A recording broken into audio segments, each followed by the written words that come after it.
So, hello. Today we have a review of the Steelcase Think version 2 chair, and I'll give you my thoughts on this chair. So, Steelcase is a very quality brand. I like Herman Miller, Knoll as well, Hayworth. Good chairs. They make good chairs. They make good quality office furniture. And so, you may have heard the Steelcase Leap. That's probably one of the most popular Steelcase chairs that are on the market. Steelcase Gesture as well, quite a new one. I think they have a newer one than the Gesture, but this one is probably one of the more well-known chairs. If you're in an office, you might have one of these. You might come across the design, quite a noticeable design first of all, in terms of the back kind of has this sort of striated pattern here. Here you have a lumbar support that can adjust up and down, and this is the chair. So there's a couple of different features on this than from the Think version 1, and overall I do think it's a better built chair and a better quality chair.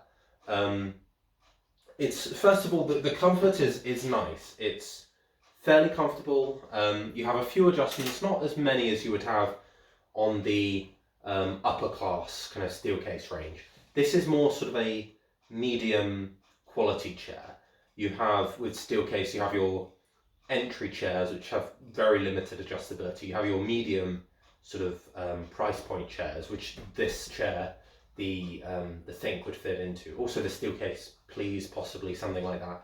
And then you have their upper tier of chairs which have more adjustability than this medium style, which would be your Leap and your Gesture. Those are the high quality, highest quality chair. Not that something like this is not high quality. I'll get to why. So in terms of build quality, it's actually very nice. It's got a kind of metal underbase here.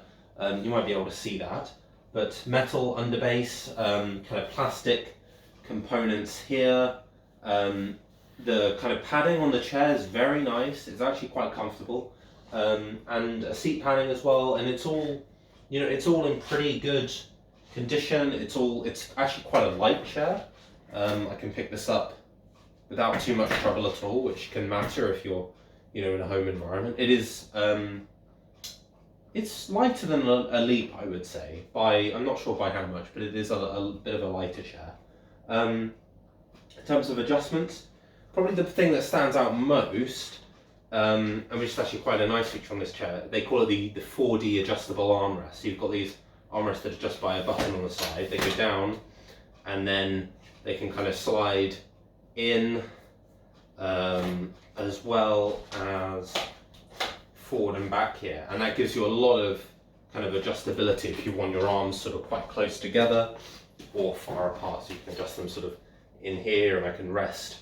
If I'm a small person, perhaps I can adjust them like here, or if I want them out and I can kind of lounge a bit more. So the armrests are really nice actually. They have a lot of adjustability, and they're probably one of the better features on this chair. You have a seat slide as well, which you can do here to slide kind of how far out the seat comes. Generally the recommendation is that you should have sort of two finger widths apart from your back of your knee to your to the front of the chair here, so just whatever kind of feels comfortable. It allows people at different heights to kind of feel comfortable in the chair when they're sitting down, which is always a good thing. So it has a reclinability. You can see here that the chair sort of shifts when the back is shifting back. The seat sort of slides up in a way and forward. So it's got a kind of Steelcase generally has this sort of recline mechanism. It's different to other chairs. You might find different office chairs where the whole chair just tilts like this, whereas this one, the sort of seat goes forward and such. So it's a bit of a unique recline, but comfortable. It's nice to recline in it. You have a dial on the side here. This is the main way to adjust the chair. It's not as adjustable as other office chairs you may find. This dial sort of being the only way to do it. I'll just show you the height adjustment. Just there's a height lever on that side there as well, just to be able to adjust it there. But this is the main dial that you would, oh pardon me, adjust the chair. So At the moment I've got the lowest setting, which means I can recline sort of all the way back. There's no limit on the recline of this chair. You have 4 settings. If I go up 1 setting, it feels a bit more, I think it stops the recline slightly before the last point. So I can go there on this setting, and then on the other setting I can go more further back. It doesn't feel that different. I'm not sure if it's a slight tension increase or something like that, but it does feel a little different. If I go to the next click on the slider, you can see it stops me reclining here. This is probably the chair position I would want. You can't really adjust how easy the recline is, but you can stop the max distance that it goes back. And I think if I were working, you know, in a home environment, and I were just here, I find this quite fine just to be reclined to this position. If it were all the way down, you don't have to put much pressure before you're sliding all the way back, and I think this would be a bit distracting if I were working from home personally. The highest setting kind of locks the chair in place, so I can't really recline the chair at all here. Not my favourite setting. But those are the adjustments of the chair. Not that many adjustments, although I will say, you know, Steelcase, they do make quality chairs, and it is comfortable. I haven't used this extensively. Kind of just got this to review it really, because I like to do that. But overall nice, and I would say it is a step up from the Think version 1. I've had, I think this is the version 2, and I've had a version 1 of the chair, and the build quality is not as good.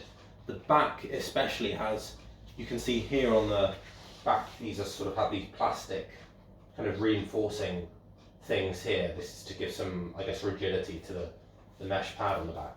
The V1 has these sort of metal strips instead, and it just feels very flimsy. It's not as integrated of a chair. The lumbar support here is another adjustment that you have, which kind of can slide up and add a bit of more, just a bit more pressure on your back for where you're wanting a bit more support, which is a nice feature. The V1 has this as well, but it's just not as well designed. It's sort of like, rather than being in the middle of the chair here, like stuck between these things, it's just placed on the back and you just raise it up and down. It feels very flimsy. I'm not a fan of the Think version 1. I would say if it's the only office chair in your area, for example, if you're looking used, I would say that's okay to get a version 1. But I would really try and find, you know, maybe a different Steelcase chair or a Herman Miller if you could, if that's the only option you have, or something like Hayworth or Knoll as well is very nice make as well. But this chair overall, I do like it. I give it probably like a 7 out of 10. And always with these, I would say, or any office chair by a quality brand like this is going to be miles better than your your office chair that you buy off Amazon. Miles better. So much better for your back, for your health, for your posture, for your ability to concentrate at work and not have back pain. That's kind of how I got into office chairs for 2 years after COVID. Was not in IKEA Marcus, which is not a very adjustable chair, and after I kind of got into office chairs and stuff, it cleared a lot of problems out. So if you have back pain at work, a good office chair is never a bad bet. And so that's kind of it for the review of this. It is a good chair, stylish chair, nice functionality. I do wish it were a little more adjustable in terms of maybe the tension of the recline or something. You just have the levels of the recline. But overall, nice chair. And yeah, hope you guys enjoyed the review.